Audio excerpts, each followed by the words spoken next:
Good morning, delegates, and welcome to February 18th, 2007, the last day of Y Update. But save your tears for later, peeps, because we still got a show to do.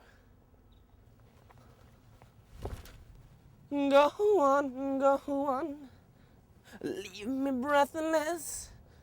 Breathless by The Corrs, one of my favorite songs. And what other way to show your appreciation for your favorite song than singing it itself? That's what delegates did last night. They were ready to rock out at the Karaoke Fest, where karaoke was just part of the attraction. Guitar Hero and DDR were also popular games present. Delegates rocked out and danced the night away, challenged each other to show off each other's dance moves and video game talents. Across the hall, delegates surrounded the stage as singers sang popular one-hit wonders in off-key voices and bounced around to the beat. To be sure, it was a real live American Idol. Everyone sang along and no one was disappointed. Now, although Ian Bruce didn't get his fill of festivities, he did get his fill of politics, which included vetoing and signing bills. Lovely Lauren has the story. Yesterday, Governor Ian Bruce vetoed his first bill, and from then, democracy took over as the two houses used their power to override the veto on Bill 213.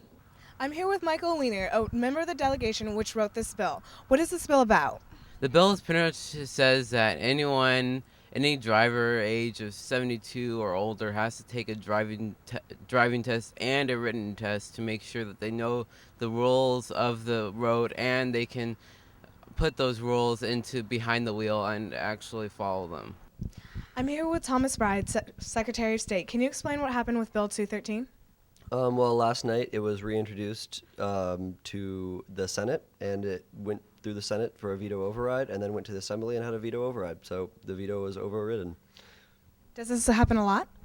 I know it happened last year. How many times? I believe it was twice, but it's a very rare thing in the real life. I'm here with Daniel Lajeunesse, co-author of Bill 213. How did you feel when Governor Ian Bruce vetoed your bill? Oh, I was severely disappointed. I come from a small three-person delegation, so getting our bill just that high was a big honor for all of us in our delegation. When he vetoed it, we all were very disappointed. Can you explain what happened after he vetoed the bill? Well, after he vetoed the bill, since I'm in Senate, I proposed a motion to overturn his veto, as simultaneously a friend of mine was proposing to overturn it in the Assembly, and it happened to pass. So we have managed to overturn the governor's veto. Secretary Christy Sanford, can you explain in the governor's office point of view what is going on with the veto of Bill 213? We vetoed Bill 213, which refers to driver's licenses renewal for people over the age of 72, and it did get overridden by both houses, so it's now a law. And although we did not agree with the policies implemented by that bill, we are excited that it got people passionate enough to override, and it's just part of the democratic process. Did you expect the two houses to overturn the veto?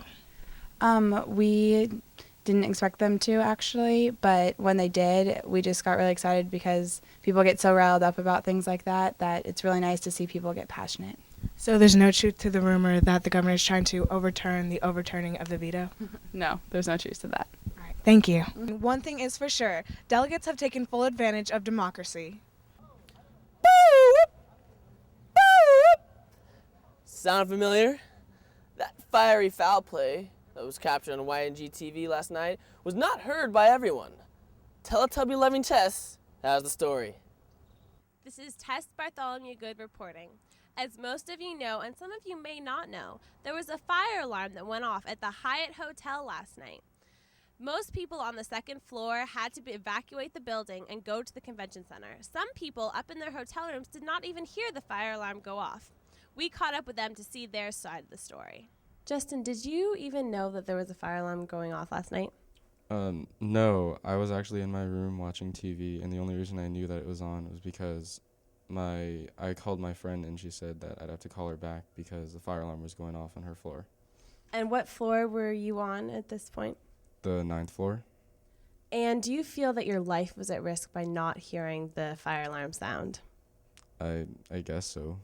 Well, I was actually over at the Sheraton getting some Chex Mix in my room key, and on my way back in trying to get through the front door, I just saw a bunch of people on their way out. Everyone's like pushing, all the deans are trying to get everyone out of the building, so I was just trying to get back to the Page office. And do you feel that this fire alarm made you feel safe, that if there actually had been a fire, you would have gone out and evacuated quickly? Yeah, I mean, I wasn't really panicking about it, but yeah, I mean, it looked like they had it under control. Well, to be honest, it was kind of helpful because we've been trying to get people to vote more often. So putting everybody else in the convention center was kind of helpful to the voting process. So it actually helped you get democracy out there and everyone vote? Exactly. In fact, I'm actually asking my delegation to introduce a bill next year to start fires on election days. As you can see, people had very different experiences with the fire alarm going off. For some, it helps the voting process go a little bit more smoothly. And for others, it just interrupted a meeting that was very inconvenient. So next time you get the urge to pull the fire alarm, just don't do it. Back to you guys. You just gotta love that cow.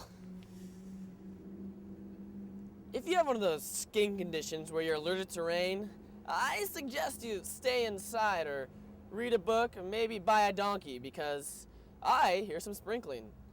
Moon-loving Melanie has weather. The weather has taken a turn today, delegates, with a high of 59 and a low of 41. Today will be cooler than the past few. We might be seeing some scattered showers later, so be prepared. Back to you, Ricky. If you were too busy coughing up change for dancing hobos, or maybe you're trying to get your key to work, or maybe you just got kicked out too early to see a movie at one of the local theaters. Well, our loving Tess had a chance to see some. So, to help you with your movie-going choices, here's talented and target shopping Tess with the movie reviews. Tess Bartholomew Good here with your entertainment news. The movie Ghost Rider was overall entertaining. Although the plot was not substantial, it was definitely jam-packed with action. Nicolas Cage was the only worthwhile theatrical performance, but even he had some stupid lines and puns. The special effects were pretty good, especially when Cage's head started springing flames. This movie was overall entertaining, but took a downturn into Cheesyville. I would recommend seeing this movie if you are in the mood for some cheesy action. The next movie we're going to talk about is Music and Lyrics. Hugh Grant's charm can usually patch up any crappy movie. However, in Music and Lyrics, this is not the case.